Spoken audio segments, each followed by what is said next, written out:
আসসালামু আলাইকুম। আমি ফাহিমা সূর্য আপনাদের সাথে আছি। বন্ধুরা, সবাইকে আমার চ্যানেলে স্বাগতম। কিংবদন্তি কথাসাহিত্যিক হুমায়ূন আহমেদ।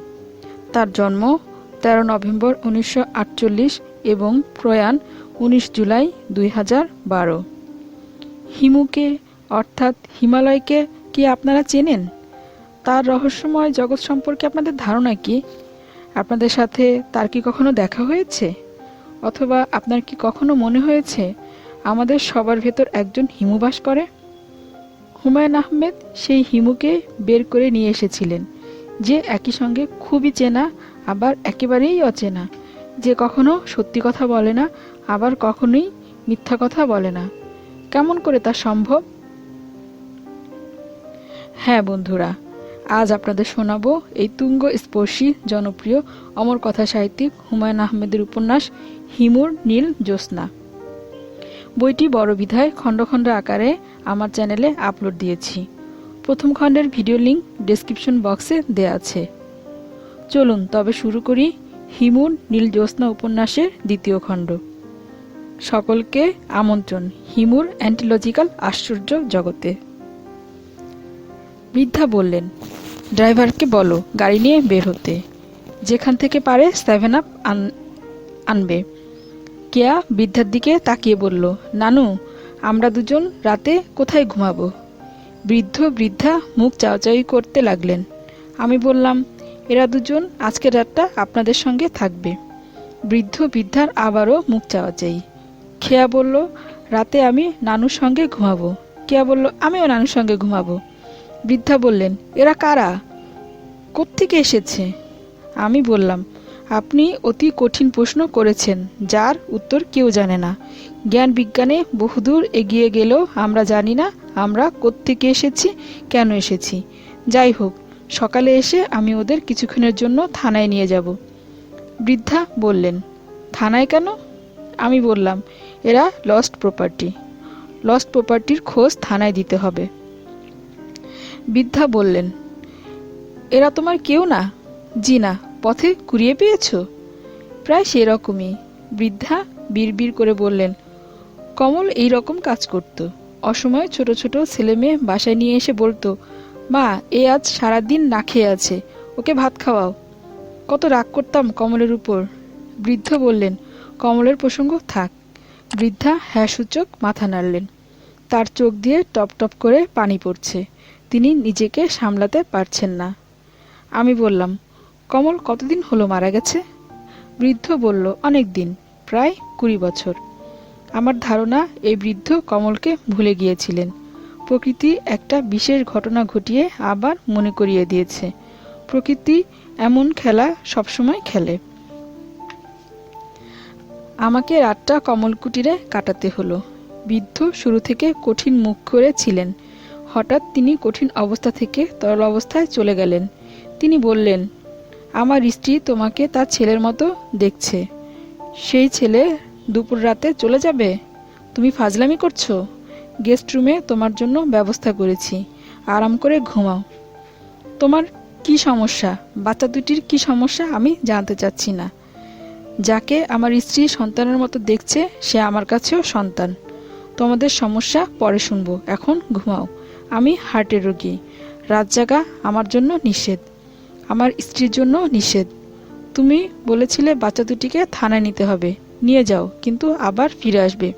এটা আমার অর্ডার। আমি আর্মিতে ছিলাম, ব্রিগেডিয়ার হিসেবে রিটায়ার করেছি। এই বাড়িতে সামরিক ব্যবস্থা চালু আছে।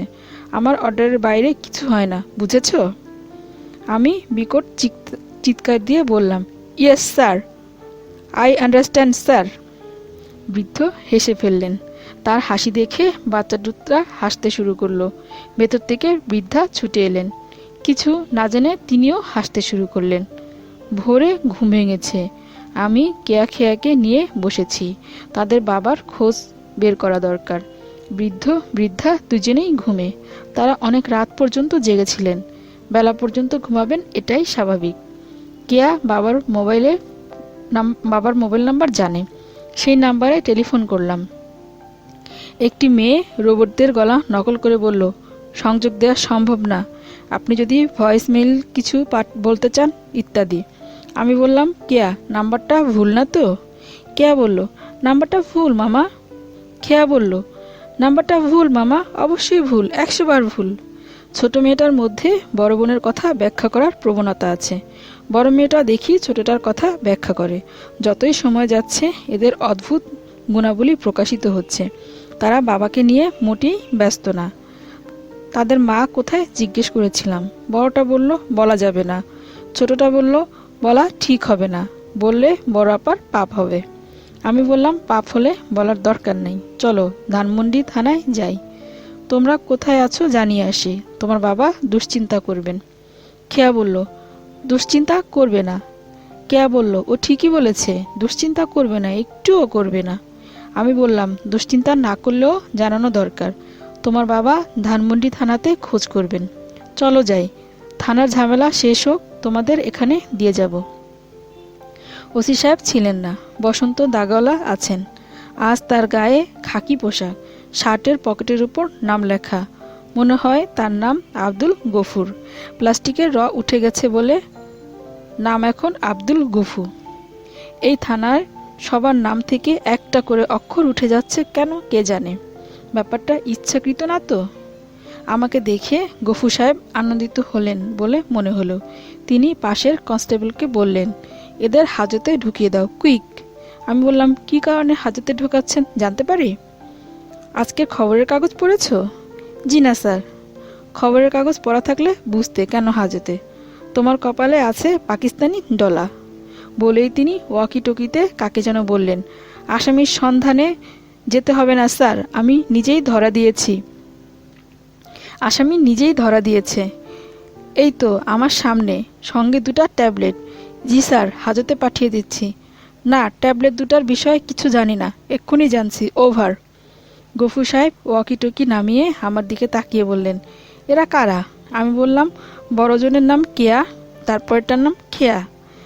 এদের নাম ক খ গ ঘ হিসেবে রাখা হচ্ছে, তারপরটার নাম হবে গিয়া, পঞ্চমটার নাম নিয়ে সমস্যা, ইয়া।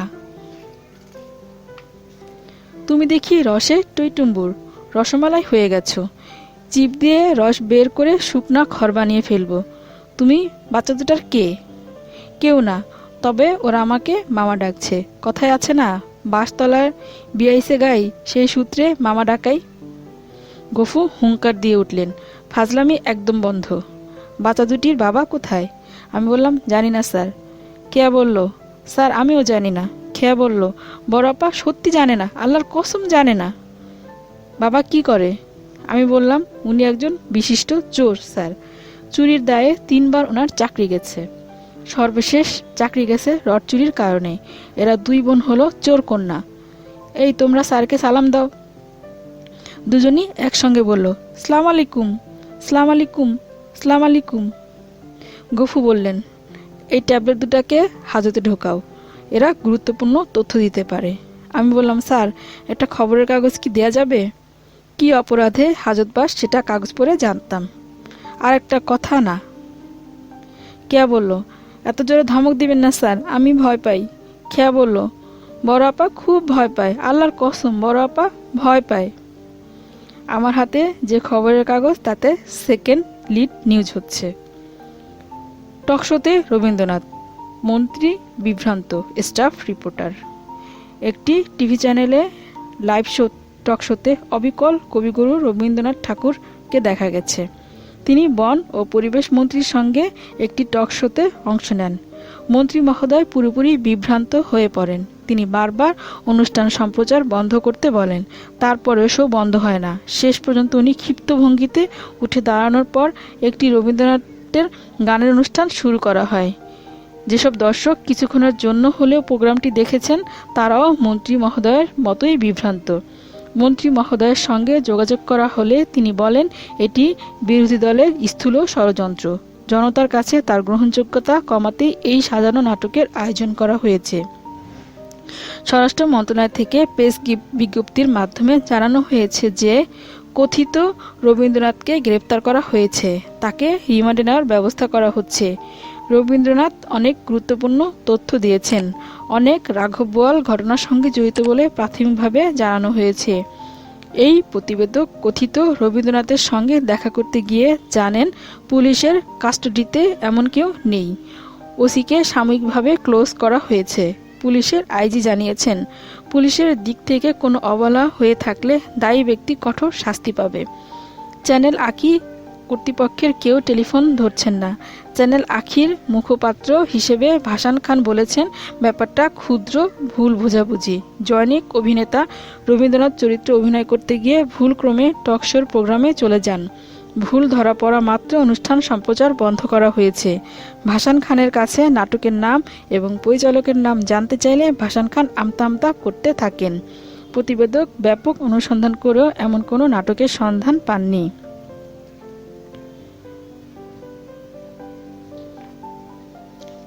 বাংলাদেশ রবীন্দ্র গবেষণা পরিষদের প্রধান ডক্টর হাকিমুল কবির বলেছেন, রবীন্দ্রনাথ একজন বিশ্বকবি। বাংলাদেশের জাতীয় সঙ্গীত তার রচনা, এটা আমাদের মনে রাখতে হবে।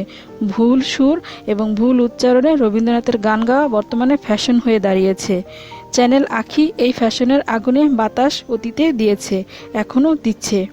রবীন্দ্রনাথকে কেন টকশোতে আনা হলো, এর পেছনের উদ্দেশ্য জাতি জানতে চায়।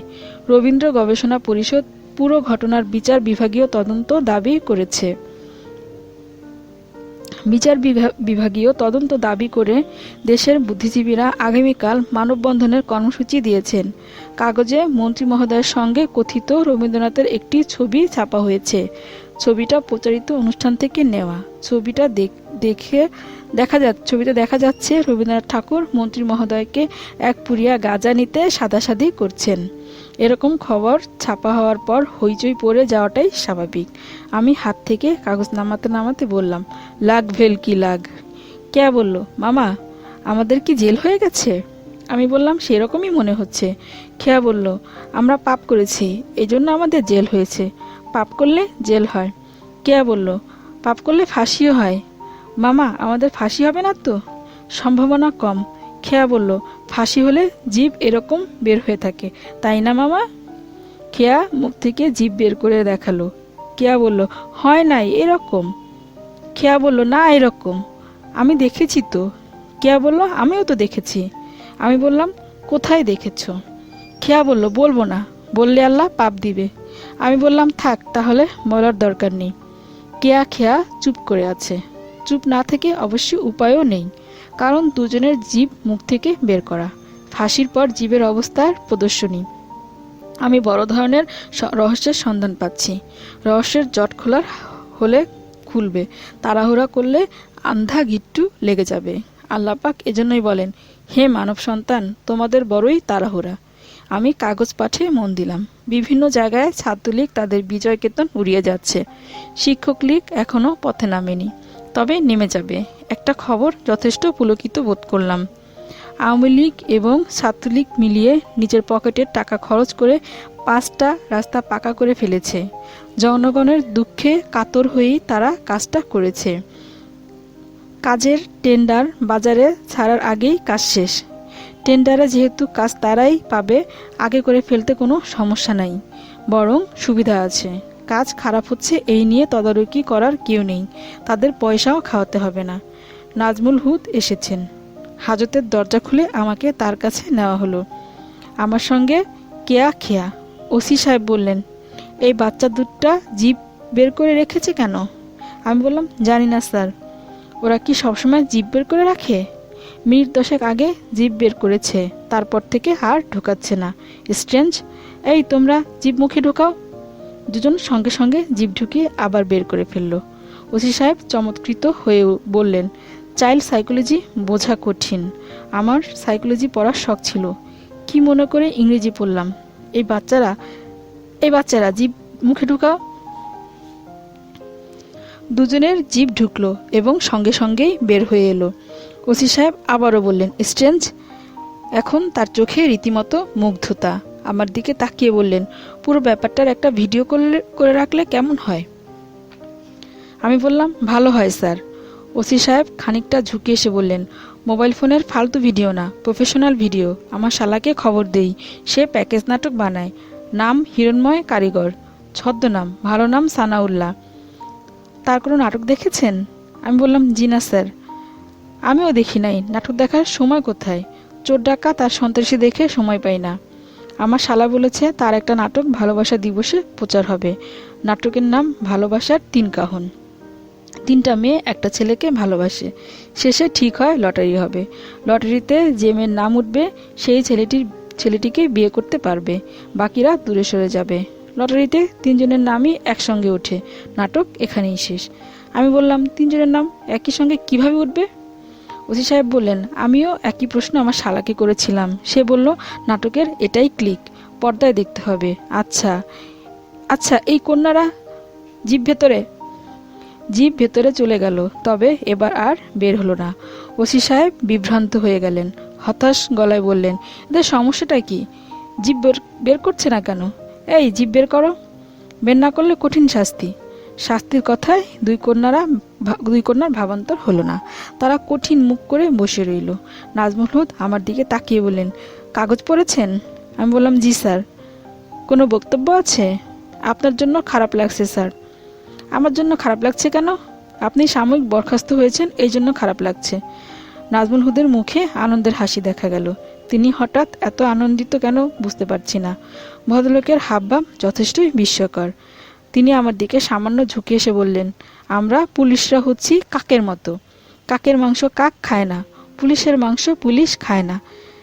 সাংবাদিকদের ঠান্ডা রাখার জন্য বলা হয় সাময়িক বরখাস্ত।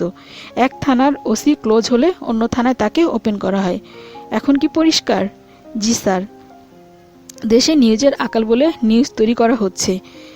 এক ছাত্রলীগের নিউজ কত ছাপবে? কয়েকদিন রবীন্দ্রনাথের নিউজ ছাপা হবে, তারপর শেষ। আপনি খামাখা থানায় এসে ধরা খেয়েছেন কেন? এটাই তো বুঝলাম না। বাচ্চা দুটার জন্য এসেছি স্যার। ওরা মিসিং চাইল্ড। ওরা জানে না ওদের বাবা কোথায়। ওরা যে আমার কাস্টডিতে আছে এটা রিপোর্ট করতে থানায় এসে ধরা খেলাম। ওসি সাহেব বললেন, ধরা খাওয়া খাইর কিছু নাই, থানায় রিপোর্ট করে বাচ্চা নিয়ে চলে যান। রবি ঠাকুরকে খুঁজে বের করবেন না? না, অতি তুচ্ছ বিষয় নিয়ে অনেক মাতামাতি হয়েছে, আর না। বাচ্চা দুটা কোন ঠিকানা আছে ভালো মতো লিখে রেখে চলে যান। আমি আমার শালাকে ক্যামেরা দিয়ে পাঠাবো, সে জিভের ব্যাপারটা রেকর্ড করে ফেলবে। নাম মনে আছে তো? হিরণময় কারিগর। আমাকে ছেড়ে দিয়ে আপনি বিপদে পড়বেন না তো? বিপদের মধ্যেই আছি, নতুন আর কি পড়ব? আপনি বললে আমি সামাদ মিয়াকে খুঁজে বের করতে পারবো। কোনো প্রয়োজন নাই। You get lost. ম্যাচের কাঠির আগুনকে দাবানল বানানোর কিছু নাই। সকাল 8টার সময় ডিরেক্টিভ বাংলাদেশের সব থানায় চলে গেছে। Catch poet Thakur, don't misbehave, handle with honour. আমি চিন্তাই করতে পারছি না কার মাথায় এরকম একটা ডিরেক্টিভ দেওয়ার চিন্তা এসেছে। যান যান, আপনি ভাগেন। আরে কি আশ্চর্য! বাচ্চা দুটা আবার জিভ বের করে ফেলেছে। Very interesting, very interesting. এই তোমরা 2 মিনিট বসো, কেক খেয়ে যাও। ওসি সাহেবের ওয়াকিটুকি বেজে উঠেছে। তিনি রিভলভিং চেয়ারে ঘুরতে ঘুরতে কথা বলছেন। না না স্যার, কোনো সাংবাদিকের সঙ্গে আমি কথা বলবো না। আপনি যদি প্রয়োজন মনে করেন আমাকে ক্লোজ করে অন্য কোনো থানায় ওপেন করে দেন। তবে স্যার, আমার ধারণা রবীন্দ্র হাঙ্গামা থেমে যাবে। সাংবাদিকরা নতুন একটা নিউজ আইটেম পেয়েছে। এটা নিয়ে এখন তাদের মাতামাতি করার কথা। পড়েন নাই, এক পরিবারের 7 জনের অগ্নিকাণ্ডে মৃত্যু। আমরা সেফ সাইডে আছি। কয়েকদিন এইটা নিয়েই চলবে ইনশাল্লাহ। কিভাবে আগুন ধরলো, মৃত্যুর আগে কে কি করলো, এইসব ছাপা হতে থাকবে। খবরের কাগজের দোষ দিয়েও তো লাভ নেই স্যার। পাবলিক খবর চায়। এত খবর সাপ্লাই দেবে কিভাবে? ডিমান্ড বেশি, সাপ্লাই কম। আমি স্যার সাবসিডিয়ারিতে ইকোনমিক্স নিয়েছিলাম, সেখানে পড়েছি ল অফ ডিমিনিশিং রিটার্ন। আমি বেশি কথা বলছি, সরি স্যার। আর কথা বলবো না, মুখ বন্ধ। কেয়া খেয়ার জন্য পেস্ট্রি এসেছে। খেয়া চামচ দিয়ে ঠিক মতো খেতে পারছে না। ওসি সাহেব বললেন, চামচ আমার কাছে দাও, আমি খাইয়ে দিচ্ছি। কেয়া বলল, পুলিশ মামা, আমাকেও খাইয়ে দিতে হবে। ওসি সাহেব বললেন, নো প্রবলেম। দুজনেই হা করে আছে। ওসি সাহেব পালা করে ওদের মুখে পেস্ট্রি দিচ্ছেন। বসন্ত দাগওয়ালা এক ফাঁকে ঘরে ঢুকলেন। বিরক্ত মুখে বললেন, কি হচ্ছে? ওসি সাহেব বললেন, পেস্ট্রি খাওয়া হচ্ছে। ধামড়ি 2 মেয়ে, এদের মুখে তুলে খাওয়াতে হবে কেন? স্যার, আপনি মাঝে মাঝে বাড়াবাড়ি করেন। ওসি সাহেব যথেষ্ট বাড়াবাড়ি করলেন। পেস্ট্রি পর্ব শেষ হওয়ার পর কোক আনলেন। সেটাও গ্লাসে করে মুখে তুলে খাওয়ানো হলো। খেয়া বলল, পুলিশ মামা গল্প বলো। ওসি সাহেব গল্প শুরু করলেন, ঠাকুরমার ঝুলির ডালিম কুমারের গল্প। কনস্টেবলরা উকিঝুঁকি দিচ্ছে, একজন দুজন করে ঘরে ঢুকছে। বাংলাদেশের থানাগুলোতে অনেক কিছুই হয়, রূপকথার আসর কখনো বসে না। ওসি সাহেব হাত পা নেড়ে নেড়ে গল্প বলছেন, শ্রোতার সংখ্যা বাড়ছে। ডালিম কুমার যাচ্ছে যাচ্ছে যাচ্ছে, তার হাতে তলোয়ার, সে চেপেছে ঘোড়ার পিঠে, ঘোড়ার খুরে টকবক শব্দ হচ্ছে।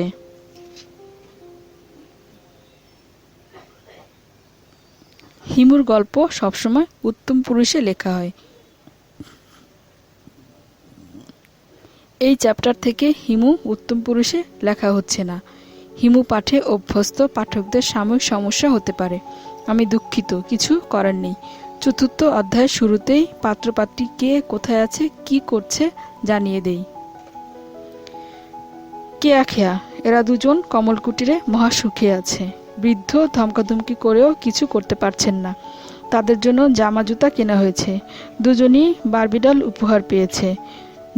কেয়া তার বারবিডলের নাম দিয়েছে ফুনফুন, খেয়া তারটার নাম দিয়েছে কুনকুন। তাদের আলাদা রুম দেওয়া হয়েছে, এই রুমে তারা থাকছে না, বৃদ্ধ বৃদ্ধা শোবার ঘরে থাকছে। রাতে শোয়ার সময় এক পাশে বৃদ্ধ, অন্য পাশে বৃদ্ধা, মাঝখানে দুই কন্যা। বৃদ্ধ ঘন ঘন বলছেন, এ কি বিপদে পড়লাম, কিন্তু তিনি যে অত্যন্ত আনন্দে আছেন তা বোঝা যাচ্ছে। বারবিডল তিনি কিনে এনেছেন। মাঝে মাঝে এই দু বোন জিভ বের করে কেন বসে থাকে এটা নিয়ে বৃদ্ধ বৃদ্ধা চিন্তিত। এদেরকে সাইকিয়াট্রিস্ট দেখানোর পরিকল্পনা তাদের আছে। বাচ্চা দুটি বৃদ্ধ বৃদ্ধার স্থবির জগতে কি আলো এনেছে তা বোঝানোর জন্য টেলিফোন কথাবার্তার কিছু অংশ দেওয়া হলো। বৃদ্ধা তার মেয়ের সঙ্গে কথা বলছেন, এই মেয়ে অস্ট্রেলিয়া প্রবাসী। বৃদ্ধা, বেশিক্ষণ কথা বলতে পারবো না রে মা, কেয়ার স্যান্ডেলের ফিতা ছিঁড়ে গেছে, স্যান্ডেল কিনতে যেতে হবে। মেয়ে, কেয়া কে? বৃদ্ধা, আমাদের সঙ্গে থাকে, দুই বোন, কেয়া খেয়া, কি যে দুষ্টু। মেয়ে, আমি তো কিছুই বুঝতে পারছি না, এরা কারা? বৃদ্ধা, ওদের যন্ত্রণায় অস্থির হয়ে কাল বলেছি আমি তোদের সঙ্গে থাকবো না, জঙ্গলে চলে যাব। তারপর দুই বোন শুরু করলো কান্না। মেয়ে, মা তুমি বাবাকে দাও তো, বাবার সঙ্গে কথা বলি। বৃদ্ধা, তোর বাবা খেয়াকে নিয়ে আইসক্রিম কিনতে গেছে, তোর বাবা আদর দিয়ে দুই বিচ্ছুকে মাথায় তুলেছে। কালকে দেখলাম শোন, তোর বাবা ঘোড়া সেজেছে, দুই বোন ঘোড়ার পিঠে উঠে বসে আছে। আমাকে দেখে কেয়া বলল, নানু তুমি আসো, ঘোড়ায় ওঠো, তিনজনের জায়গা হবে, কি যে যন্ত্রণায় আছি। ওসি ধানমন্ডি নাজমুল হুদ, তাকে ধানমন্ডি থানা থেকে ক্লোজ করে তেজগাঁ থানায় ওপেন করা হয়েছে। আবার তাকে ধানমন্ডি থানায় ফিরিয়ে নেওয়া হবে বলে আপাতত কোনো ডিউটি দেওয়া হয়নি। তিনি থানায় হাজিরা দিয়ে তার শালা হিরণময় কারিগরের কাছে গেছেন। হিরণময় কারিগর একটা ডকুমেন্টারি বানাচ্ছেন। ডকুমেন্টারির নাম একজন গার্মেন্টস কর্মীর একদিন। গার্মেন্টস কর্মীর ভূমিকায় অভিনয় করছেন চিত্রনায়িকা মিস রিনকি, যার সাম্প্রতিক ছবি প্রেম দে না দিলে থাপ্পড় খাবি সুপারহিট হয়েছে। মিস রিনকি নানান নখরা করছেন, হিরণময় কারিগর নখরা সামলাতে পারছে না। সামাদ মিয়া রবীন্দ্রনাথ সেজে হিমুর মেসের ঘরে বসে আছে। হিমু মেসে নেই তাতে কোনো সমস্যা হয়নি, হিমুর ঘরের দরজা সবসময় খোলাই থাকে।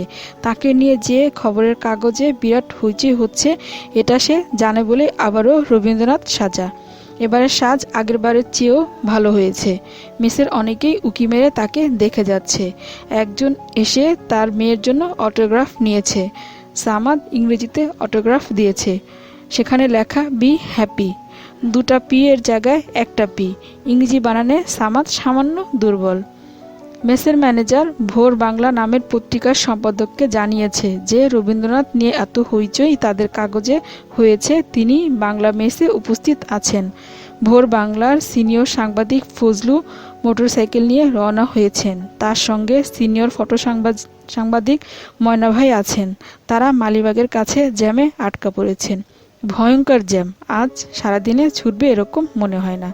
জনাব গফু, উনি এখন ধানমন্ডি থানার ভারপ্রাপ্ত ওসি।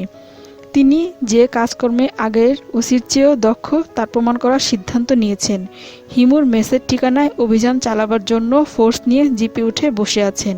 জিপ ছাড়ছে না, কারণ জনাব গফুর র্যাবকে খবর দিয়েছেন। তিনি চোখের সামনে পরিষ্কার দেখতে পাচ্ছেন পত্রিকার হেডলাইন, কথিত রবীন্দ্রনাথের ডান হাত হিমু গ্রেপ্তার, স্টাফ রিপোর্টার। পুলিশ র্যাবের যৌথ অভিযানে অবশেষে কথিত রবীন্দ্রনাথ নাটকের হোতা হিমু গ্রেফতার। অভিযানের নেতৃত্ব দিয়েছেন চৌকস পুলিশ অফিসার জনাব গফুর। হিমু মুখ খুলতে শুরু করেছে। সে ইতিমধ্যেই অনেক রাঘব বোয়ালের নাম বলেছে। পুলিশ সূত্রে জানা গেছে তারা হিমুকে 4 দিনের রিমান্ডে নিতে চায়। রিমান্ডে না নেওয়া হলে অনেক অজানা তথ্য অজানাই থেকে যাবে। চৌকস অফিসার হিমুকে গ্রেফতারের নাটকের যে রোমহর্ষক বর্ণনা দেন তা উনার জবানিতেই পত্রস্থ করা হলো। ইত্যাদি। হিমু নিখোঁজ। সে কোথায় আছে, কি করছে জানা যাচ্ছে না। মাঝে মাঝেই হিমু ডুব দেয়। মনে হয় এবারও ডুব দিয়েছে। আমরা হিমুর ভেসে ওঠার প্রতীক্ষায় আছি। ভোর বাংলার সিনিয়র সাংবাদিক জনাব ফজলু কিছুক্ষণ হলো সামাদের সঙ্গে কথাবার্তা শেষ করেছেন। এখন তিনি পুরোপুরি হতাশ। সামাদ মিয়া শখের বসে রবীন্দ্রনাথ সাজে। এই নিউজের কোনো ভ্যালু আছে? পাবলিক চায় এক্সাইটমেন্ট। একজন শখে রবীন্দ্রনাথ সাজে, এর মধ্যে এক্সাইটমেন্ট কোথায়? ফজলু বিরস মুখে বললেন, আপনি মন্ত্রী মহোদয়ের সঙ্গে টকশো করলেন কেন? সামাদ বলল, আমি কিছু জানি না স্যার, ভুলে ঢুকেছি, আর যাব না। যদি যাই মাটি খাই। ঘাউ বললেন কেন? মাঝে মধ্যে নিজের অজান্তেই বলি। আর বলবো না। আপনার চুলদারি সবই নকল?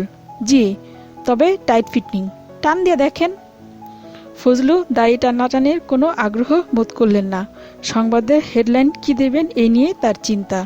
পর্বতের মুশিক প্রসব, এই হেডলাইন হতে পারে। তাতে এক সংখ্যাতেই শেষ। 2-3 সংখ্যা চালানোর মতো কিছু থাকবে না। প্রথম দিন একটু আভাস দিয়ে পরের 2 দিনে জবনিকা অপসারণ করা দরকার। পাবলিক একটু একটু করে জানবে, পুরোটা জানবে না। রবীন্দ্রনাথের লাইন দিয়ে নিউজ হতে পারে। শিরোনাম হবে, আজই হতে 100 পরে। 100 পরে সামাদ মিয়া নামের একজনের ইচ্ছা হলো রবীন্দ্রনাথ সাজবে। এই নিয়ে গল্প। প্রথম দিন রবীন্দ্রনাথ হিসেবে তার ছবি, দ্বিতীয় দিনে আসল সামাদের ছবি। শিরোনাম, কে এই সামাদ? ফারুক বললেন, দাড়ি গোঁফ খোলেন, আলখাল্লা খোলেন, নর্মাল ছবি তোলা হবে, লুঙ্গি গেঞ্জি। সামাদ দ্রুত আদেশ পালন করলো। ময়না ভাই ছবি তুলতে তুলতে বললেন, স্যার আপনি পোশাকটা পরেন, আপনার একটা ছবি তুলে দেই। রবীন্দ্রনাথ সাজলে আপনাকে কেমন লাগে দেখি। ফারুক বললেন, এসব ফাইজলামের কি আর বয়স আছে? সামাদ বিনীত গলায় বলল, পড়েন না স্যার, গরিবের একটা রিকোয়েস্ট। ময়না ভাই বললেন, সুন্দর করে তুলে দেই, বাঁধিয়ে বাড়িতে রাখবেন, ভাবি মজা পাবেন। ফারুক বললেন, তোমার ভাবি মজা পাবে কথাটা ঠিক বলেছ। যে কোনো ফালতু জিনিসই সে মজা পায়। দেখি দাড়ি গোঁফ পরাও, কুটকুট করবে না তো? ফারুক রবীন্দ্রনাথ সেজে 3টা ছবি তুললেন। ঘরের ভেতরে আলো কম থাকায় বারান্দায় এলেন ছবি তুলতে। থিমেটিক ছবি। বারান্দার রেলিংয়ে ঝুঁকে উদাস চোখে আকাশের মেঘমালা দেখতে দেখতে ছবি।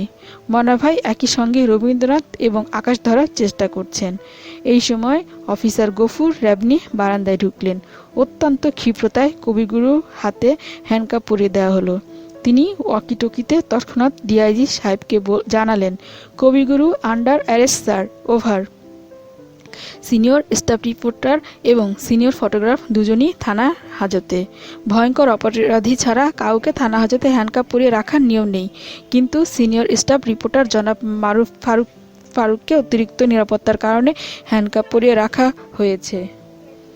হাত বন্ধ থাকায় তিনি মুখ থেকে নকল চুলদারি খুলতে পারেননি, আলখাল্লাও খুলতে পারেননি। তাকে ভয়ঙ্কর চিন্তিত এবং বিমর্ষ দেখা যাচ্ছে। সেই তুলনায় সিনিয়র ফটোগ্রাফার ময়না ভাইকে বেশ স্বাভাবিক মনে হচ্ছে।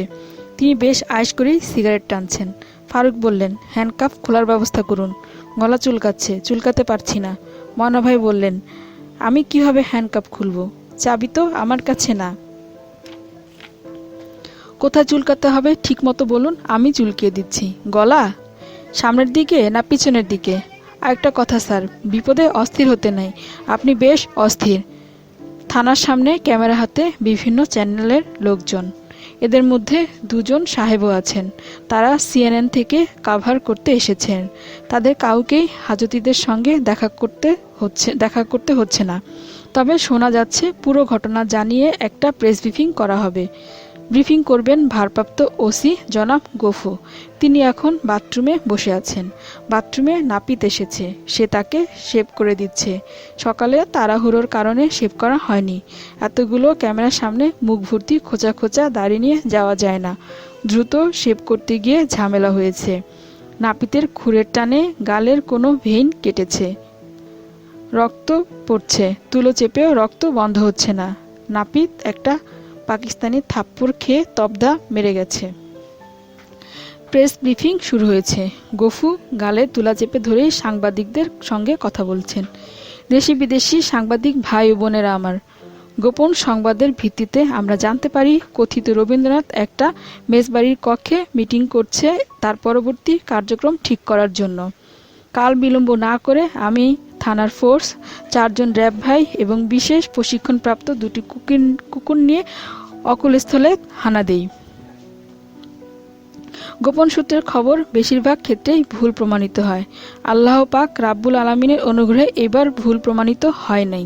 আমি সশব্দে বুটের এক ধাক্কায় দরজা ভেঙে ঘরে ঢুকে শিকারী হায়নার মতো লাফ দিয়ে আসামির উপর পড়েই তাকে ঝাপটে ধরি। ধস্তাধস্তিতে আমার যে গাল কেটে গেছে তা বুঝতেও পারি নাই। ভারপ্রাপ্ত ওসি সাহেব গাল থেকে তুলা সরালেন। দর্শক সারি থেকে উফ শব্দ উঠল। দর্শকদের মধ্যে নাপিতও ছিল। সে পুরোপুরি বিভ্রান্ত হয়ে গেল। এখন আপনাদের যদি কোনো প্রশ্ন থাকে করতে পারেন। একজন একটির বেশি প্রশ্ন করতে পারবেন না। বলুন আপনার কি প্রশ্ন? গ্রেফতারের পর কথিত রবীন্দ্রনাথ কি বলেছেন? দুঃখের বিষয় তিনি কিছুই বলছেন না। কিছু জিজ্ঞেস করলে বিড়বিড় করছেন। তিনি কি একাই ধরা পড়েছেন না সদল বলে ধরা পড়েছেন? আমরা তার একজন সহযোগীকে ধরতে সমর্থ হয়েছি। তার অন্য সহযোগী এক ফাঁকে লাফ দিয়ে পালিয়ে যায়। এরা কি কোনো জঙ্গি সংগঠনের সঙ্গে সম্পর্কিত? আসামির লম্বা দাড়ি দেখে সেরকমই মনে হচ্ছে। দেশ জুড়ে ব্যাপক অনুসন্ধান শুরু হয়েছে। আমরা শীঘ্রই এ বিষয়ে আরও গুরুত্বপূর্ণ তথ্য দিতে পারব। তবে আপনাদের অবগতির জন্য জানাচ্ছি আরও 3 জন কথিত রবীন্দ্রনাথকে গ্রেপ্তার করা হয়েছে। একজন সান্তাহার রেল স্টেশনের চা বিক্রেতা, সে নিজেকে নির্দোষ দাবি করছে। তার চেহারাই এরকম। অন্যজনকে সীমান্ত অতিক্রমের সময় ধরা হয়। সে চাদরের নিচে লুকিয়ে ভারত থেকে ফেন্সিডিল আনে। লম্বা চুলদারির কারণে তাকে সুফি মানুষের মতো লাগে বলে বিডিআর ধরে না। তৃতীয়জন বলছেন তিনি কালাহুর ছাত্রলীগের সংস্কৃতি সম্পাদক। তার বয়স 61, তবে তিনি তার ছাত্রত্ব সম্পর্কে গ্যারান্টি দিচ্ছেন। তিনি তার দীর্ঘ জীবনে সবসময় কোনো না কোনো বিষয় অধ্যয়ন করেছেন। বর্তমানে তিনি ন্যাশনাল হোমিওপ্যাথি কলেজের 1ম বর্ষের ছাত্র। এখন আমি তার একটি প্রশ্ন নেব। হ্যাঁ, আপনি প্রশ্ন করুন। এখন আমি আরেকটি প্রশ্ন নেব। হ্যাঁ, আপনি প্রশ্ন করুন। এখন আপনার টার্ন। এমন কি হতে পারে যে ছাত্রলীগকে জনগণের সামনে ছোট করার জন্য কেউ রবীন্দ্রনাথ সেজে ছাত্রলীগে ঢুকে পড়েছে? অবান্তর প্রশ্ন, জবাব দিব না। অবান্তর হবে কি জন্য? পত্রপত্রিকায় দেখেছি অনেক শিবিরের ক্যাডার দাড়ি কামিয়ে ছাত্রলীগে ঢুকেছে, নিয়মিত শেভ করছে। পলিটিক্যাল প্রশ্নের জবাব দিব না। আমরা সরকারি কর্মচারী, আমাদের কিছু বাধ্যবাধকতা আছে। তবে ঘটনা সত্য হতে পারে। ভোর বাংলার সম্পাদক থানায় এসেছেন। তিনি 2টি বৈঠক করেছেন। প্রথম বৈঠক সিনিয়র স্টাফ রিপোর্টার ফারুক খানের সঙ্গে। তাদের মধ্যে নিম্নলিখিত কথাবার্তা হয়। সম্পাদক হতভম্ব, বিস্মিত, রাগান্বিত এবং হতাশাগ্রস্ত, সবই একই সঙ্গে। আপনি সাংবাদিকতার নামে এই কাজ করছেন? নিজেই রবীন্দ্রনাথ সেজে টক শোতে অংশ নিচ্ছেন, আবার নিজেই এ বিষয়ে রিপোর্ট করছেন, সাপ হয়ে দংশন করছেন, ওঝা হয়ে ঝাড়ছেন। ছি ছি। ফারুক: ঘটনা এরকম না সম্পাদক। ঘটনা কি রকম? আপনি কি অস্বীকার করবেন যে আপনি রবীন্দ্রনাথ সাজেননি? এখনও তো দাড়িগোঁফ লাগিয়ে বসে আছেন। ফারুক: আমি গুছিয়ে কথা বলতে পারছি না, সব আউলা লেগে যাচ্ছে। ময়না ভাই প্লিজ, ঘটনা কি হয়েছে বলুন। ময়না: স্যার, উনার কোনো দোষ নেই। আমি ক্যামেরা হাতে বলছি। মাতাল যেমন মদের বোতল হাতে নিয়ে মিথ্যা কথা বলতে পারে না, ক্যামেরাম্যানও ক্যামেরা হাতে নিয়ে মিথ্যা বলতে পারে না। সম্পাদক, কথা পেঁচাবেন না, টু দ্য পয়েন্টে কথা বলুন। ময়না, সব দোষ আসলে ভাবির। সম্পাদক, এখানে ভাবি এলো কোত্থেকে? ভাবি কে? ময়না, ফারুক স্যারের স্ত্রী। ওনার অদ্ভুত স্বভাব, সব ফালতু জিনিসে ওনার আনন্দ। মেয়ে ছেলে এরকমই। কবি বলেছেন, স্ত্রী চরিত্রম দেবানা জানন্তি কুপাত্রী মনুষ্য। এর অর্থ। সম্পাদক, ভ্যারভ্যার করছেন কেন? ময়না, ভ্যারভ্যার কখন করলাম? এই তো এখন করছেন। ইডিয়টের মতো ননস্টপ যা ইচ্ছা বলে যাচ্ছেন। ময়না, আমাকে ইডিয়ট বলেছেন? সম্পাদক, হ্যাঁ বলেছি, রাগ সামলাতে না পেরে বলেছি, সরি ফর দ্যাট। ময়না, তোর চাকরি আর করব না, আমি টেকনিক্যাল পার্সন, আমার চাকরির অভাব। তোর পত্রিকায় চাকরি না করলে কি হয়? আমার ডটও হয় না। সম্পাদক, তুই করছেন কেন এবং অশালীন কথা বলছেন কেন? ময়না ভাই, রাগ সামলাতে না পেরে তুই করছি, সরি ফর দ্যাট। এই নে তোর পত্রিকার ক্যামেরা। সম্পাদক, ক্যামেরা তো ভাঙ্গা। ময়না, ক্যামেরা পুলিশ আসার দিয়ে ভেঙেছে, আমি ভাঙি নাই। সাহস থাকলে পুলিশের সাথে গিয়া দরবার কর। সম্পাদক লেন্স ভাঙা ক্যামেরা হাতে উঠে দাঁড়ালেন। দ্বিতীয় বৈঠক। স্থান ওসি সাহেবের কক্ষ। সম্পাদক, আপনার সম্পর্কে আমাদের কিছু তথ্য আছে, সেন্সিটিভ কিছু তথ্য। গফুর হাসি মুখে, আপনি সাংবাদিক, আপনার কাছে তো তথ্য থাকবেই। আপনি রোগী হলে আপনার কাছে থাকতো পথ্য।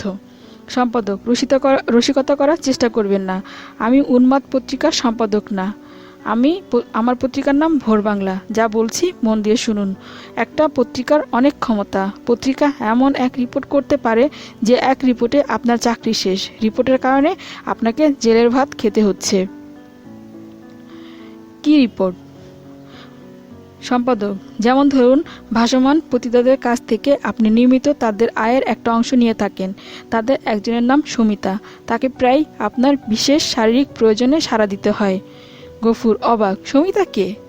সম্পাদক, বললাম না, ভাসমান পতিতা। সমিতা পত্রিকার বিশাল ইন্টারভিউ দিবে, সেই ইন্টারভিউ ছবিসহ ছাপা হবে। আপনারা পুলিশেরা যেমন ইচ্ছামতো সাক্ষী হাজির করতে পারেন, আমরাও পারি ইচ্ছামতো ইন্টারভিউর ব্যবস্থা করতে। নেপোলিয়নের মতো জেনারেল পত্রিকার ভয়ে অস্থির থাকতেন। আপনি কেউ না, ডোবার পুঁটি মাছ। পুঁটি মাছ আমি ধরবো না, ডোবা সেচে ফেলবো, আপনি শুকনা ডোবায় খাবেন। গফুর, আমাকে কি করতে হবে? সম্পাদক, রবীন্দ্রনাথ হিসেবে যাকে ধরেছেন তাকে ছেড়ে দিতে হবে। সে আমার পত্রিকার সিনিয়র স্টাফ রিপোর্টার, অত্যন্ত ভালো মানুষ, পাকে চক্রে রবীন্দ্রনাথ সেজেছে। গফুর, এখন তাকে ছাড়া কিভাবে সম্ভব? আমি কনফারেন্স করে বলেছি যে কথিত রবীন্দ্রনাথ ধরা পড়েছে, সাংবাদিকরা ছবি তুলেছে। সম্পাদক, দাড়ি গোঁফ আলখাল্লা সহ ছবি উঠেছে, চেহারা কিছুই বোঝা যাবে না। ফারুকের সঙ্গে ময়না বলে যে বরটাকে ধরেছেন, ওকে দাড়ি গোঁফ পরিয়ে দিলেই হবে। বুঝতে পারছেন কি বলছি?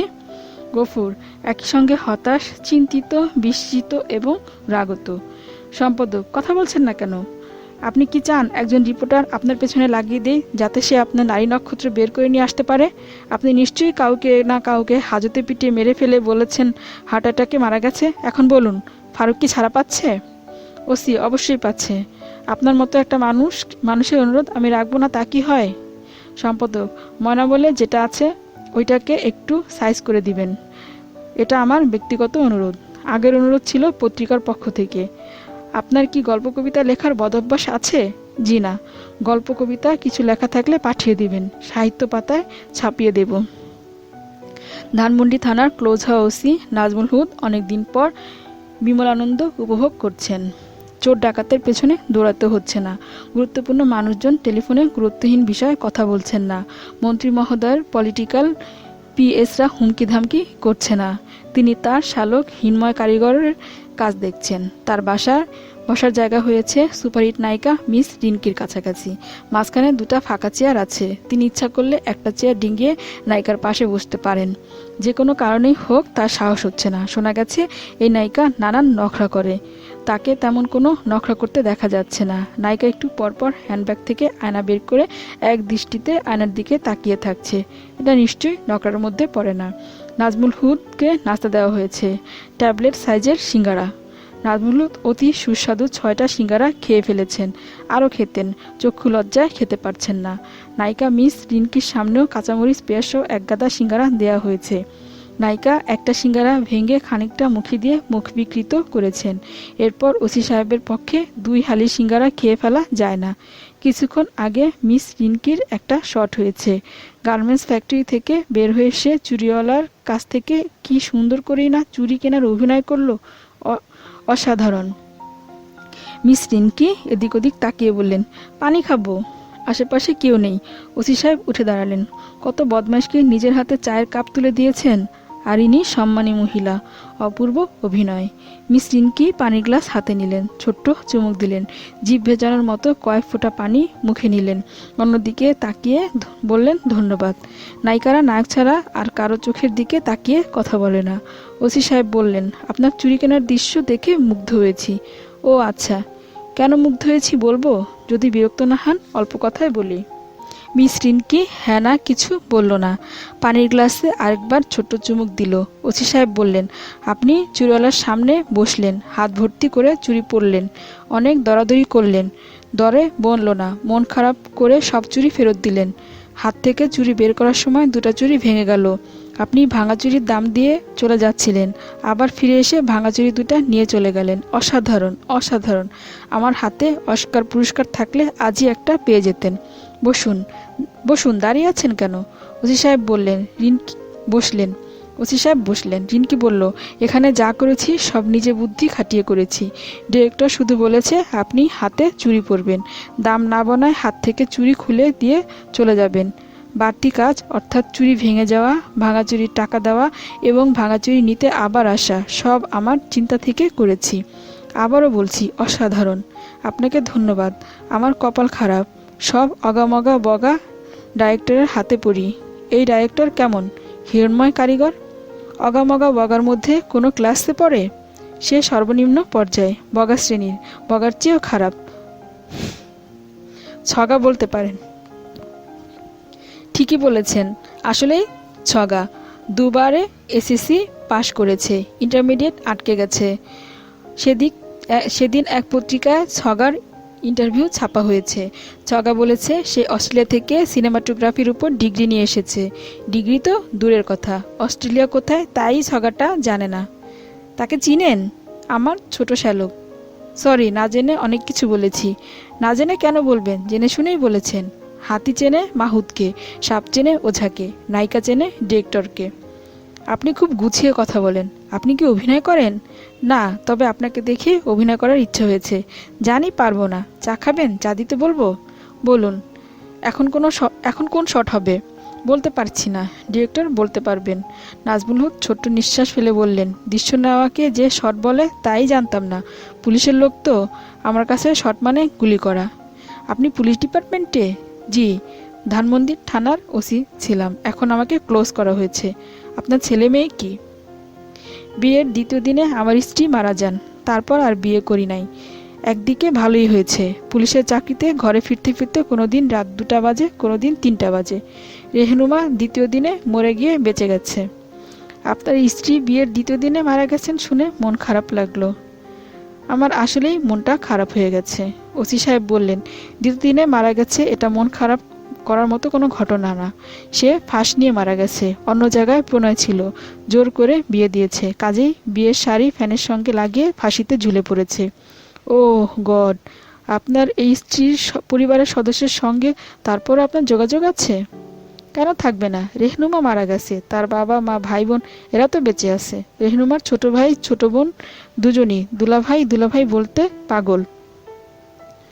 মিস রিনকি ইতস্তত করে বললেন, কিছু মনে করবেন না। আপনি কি ঘুষ খান? খাওয়ার খুবই ইচ্ছা হয়, কিন্তু খাই না। সাহিত্যের ছাত্র ছিলাম, ঘুষ না খাওয়ার পেছনে এটা একটা কারণ। সাহিত্যের সঙ্গে অভাব যায়, ঘুষ যায় না। এই মাসের 13 তারিখ রাতে কি আপনার কাজ আছে?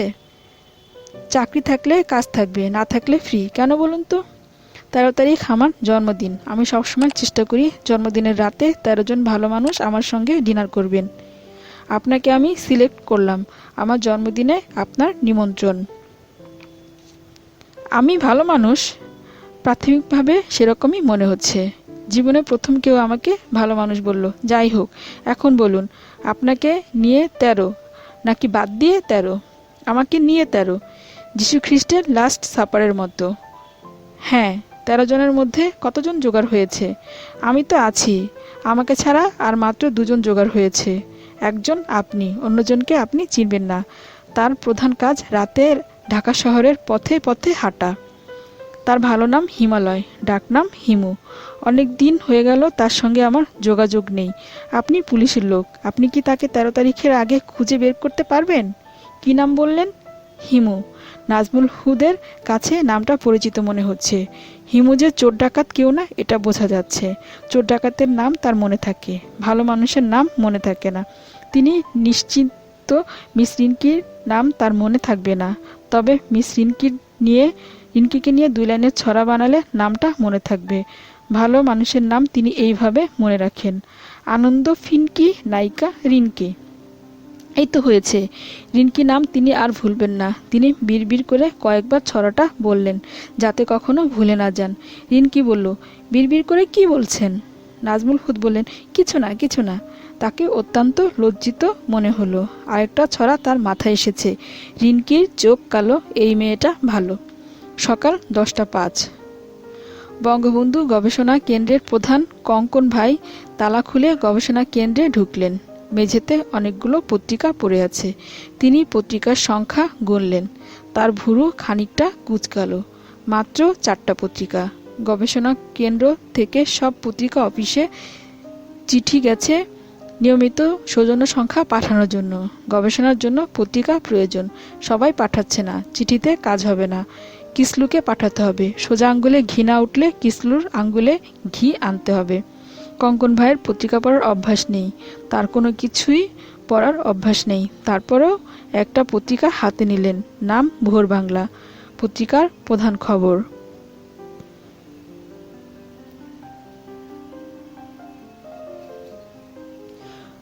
রবীন্দ্র রহস্য ঘনীভূত। কঙ্কন ভাই আগের কোনো খবর পড়েননি, কাজেই রবীন্দ্র রহস্য বিষয়ে কিছুই জানেন না। রবীন্দ্রনাথ ঠাকুর ধরা পড়েছেন শুনে তিনি বিস্মিত হলেন। বঙ্গবন্ধু গবেষণা পরিষদ থেকে গত মাসেই কবিগুরুর মৃত্যুবার্ষিকী উপলক্ষে কাঙালিভোজ হয়েছে। 1 আইটেম গরুর মাংসের তেহারি। এখন দেখা যাচ্ছে তিনি বেঁচে আছেন এবং পুলিশের হাতে গ্রেপ্তার হয়েছেন। এমন একজন সম্মানিত মানুষকে পুলিশের ঊর্ধ্বতন কর্তৃপক্ষের নির্দেশ ছাড়া গ্রেপ্তার করবে না। তাহলে কি বর্তমান সরকার রবীন্দ্রনাথ বিরোধী অবস্থান নিয়েছে? যদি নিয়ে থাকে তাহলে বঙ্গবন্ধু গবেষণা কেন্দ্রকেও অ্যাকশনে যেতে হবে। কবিগুরুর কুশপুত্তলিকা দাহের ব্যবস্থা করতে হবে। কুশপুত্তলিকার অভাব নেই, 3টা বানানোই আছে। কঙ্কন ভাই মনোযোগ দিয়ে দ্বিতীয়বার খবরটা পড়ে মোটামুটি বিভ্রান্ত হয়ে গেলেন। একটা মেস থেকে রবীন্দ্রনাথকে গ্রেপ্তার করেছেন থানার ভারপ্রাপ্ত ওসি জনাব গফুর। যাকে গ্রেপ্তার করা হয়েছে তার উচ্চতা প্রায় 6 ফুট, গাত্রবর্ণ গৌর। সাংবাদিকরা তার ছবি তুলেছেন।